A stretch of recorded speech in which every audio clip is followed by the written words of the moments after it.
Man, Sunday morning should have been chill. A slow news day, maybe a segment or two that no one remembers by Monday. But nah, this one blew up. Total chaos. Trump, his crew, and all the people scrambling to defend him. It was like watching a political circus unfold in real time. And here's the thing, it wasn't even about the big scandals anymore. It was all the little contradictions, the wild excuses, the mental gymnastics, the wait what moments stacked on top of each other. First up, we got Kristi Noem hitting the morning shows. You know how it goes, full confidence, acting like she's dropping some truth bombs. But then she starts talking about asylum vetting, and immediately you realize she's off the rails. According to her, Biden's the one responsible for vetting stuff. Trump himself approved back in April 2025. Wait, what? Yeah, Trump's in office. Trump approved the asylum, the vetting, done in 2021 under Biden, but somehow the blame game lands on Biden anyway. Classic move. If it's messy, just drag Biden's name in. And it's not like this is a one-time thing. October, November, December, January, it doesn't matter.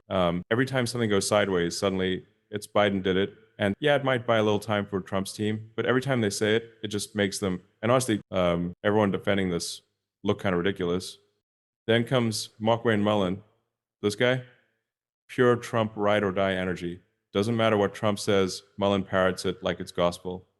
So he gets asked a pretty straightforward question on CNN. Trump's talking all tough about narco terrorists, cracking down on drug cartels, right? Cool. So why in the world would he pardon Juan Orlando Hernandez, the former president of Honduras, one of the biggest narco terrorists around, convicted in the US, sentenced to 45 years?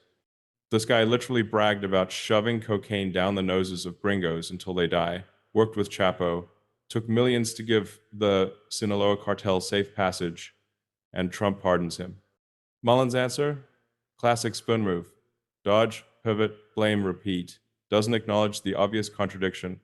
And honestly, there isn't a good way to defend it. It's indefensible. And yet, this is the narrative they want people to swallow. Trump is tough on drugs. Just trust them. Meanwhile, reality is screaming, bro, this makes no sense. And then over on Fox, Alina Habba is back. And what's she talking about? The autopen. Yeah, a mechanical arm that signs documents. Meanwhile, Americans are living paycheck to paycheck, rent is insane, groceries are skyrocketing, foreclosures are high, and she's talking about a pen.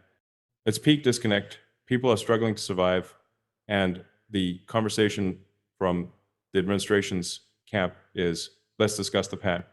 It's not just funny, it's wild. It's like watching the circus while people are trying to eat. And this sets the tone for the rest of the day. Because next, Trump says he might completely eliminate income taxes. Why? Tariff revenue is so high we don't need them anymore.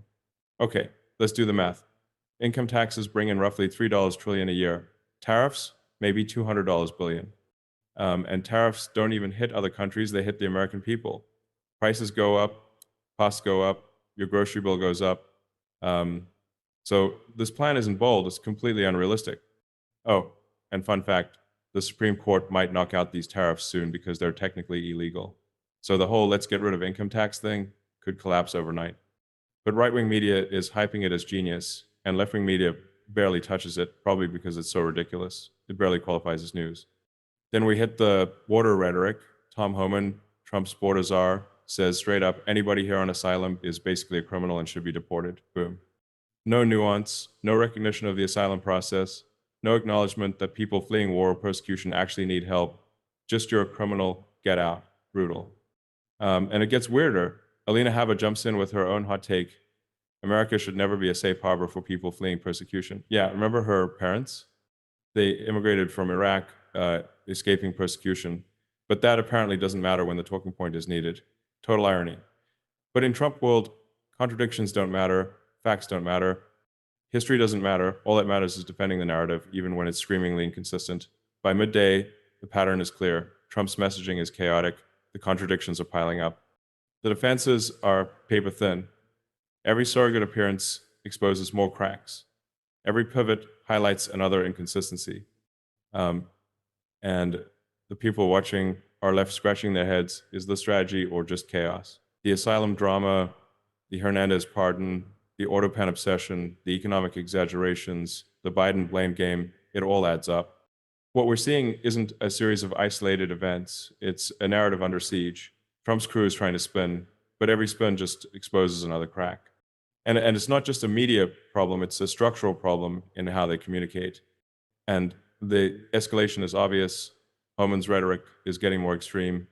Haba's comments are extreme. Even the economic claims are extreme. This isn't small exaggeration. This is full on anything to distract from the chaos mode. It works temporarily, but it only takes one journalist or one fact check to expose the contradictions. And then what? The narrative crumbles. Meanwhile, the economy stuff is ridiculous. Income tax is gone. Tariffs bringing in so much revenue. None of it adds up. Right-wing media sells it as brilliance. Left-wing media ignores it because it's implausible. And everyday Americans are left in the middle trying to figure out if any of this makes sense. Spoiler, it doesn't. The Sunday shows also revealed a major weakness, over-reliance on deflection. Biden did it, covers a lot of ground, but it only works for so long. Eventually, people start noticing the patterns, the inconsistencies, and Sunday, that day was a masterclass in overused deflection. The cracks are showing, the narrative is fraying, and the public isn't blind. Even the people defending Trump are starting to show strain. Mullen can't make sense of the Hernandez pardon. Noam keeps parroting false talking points. Haba obsesses over irrelevant stuff. You can almost feel the stress leaking out. They're scrambling, and the cracks in the story are getting bigger. Here's the takeaway. Sunday wasn't just a day of weird headlines. It was a window into the unraveling of Trump's narrative control. The contradictions, the extreme rhetoric, the impossible economic claims, they all converge into one thing: instability. And it's not just in messaging. It's structural, it's strategic. The narrative is fraying, and they can't seem to hold it together. Looking forward, it's going to get messier. The public and media will keep digging. Contradictions will get called out. Surrogates will be pushed to explain things that can't be explained. Every attempt to pivot or regain control will be met with skepticism. Sunday was just a preview. Reality is catching up, and the administration seems ill-prepared to deal with it. Bottom line, messaging is slipping, contradictions are multiplying, and narrative control is fraying. Deflection and blame shifting aren't going to cut it anymore. Sunday made one thing clear: the operation is under pressure, and the chaos is on full display. The days ahead, expect more scrutiny, more contradictions, and a lot more unraveling. So, yeah, Sunday was wild, Sunday was messy, and Sunday told us exactly where things stand. Trump's crew is scrambling, the story is falling apart, and the narrative totally out of control.